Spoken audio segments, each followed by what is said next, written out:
नबी अकरम सल्लल्लाहु अलैहि वसल्लम के ज़माने में मदीना में एक बच्चा था जो यतीम था। उसका एक खजूर का बाग था। वो अपने बाग के गिर्द दीवार बना रहा था, लेकिन पड़ोसी का एक दरख्त दीवार के रास्ते में आ रहा था।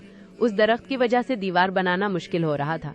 बच्चे ने पड़ोसी से कहा कि वो दरख्त दे दे ताकि वो दीवार मुकम्मल कर सके, लेकिन उस शख्स ने इनकार कर दिया।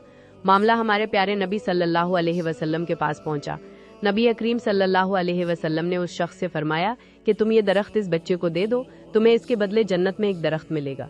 मगर वो शख्स अपनी दुनिया की मोहब्बत में इतना फंसा हुआ था कि उसने खामोशी इख्तियार की। वहीं पर हजरत अबू दहदाह रजी अल्लाह अन्हु मौजूद थे। उन्होंने अर्ज किया, या रसूल अल्लाह, अगर मैं ये दरख्त खरीद कर इस यतीम को दे दूं तो क्या मुझे जन्नत में वो दरख्त मिलेगा?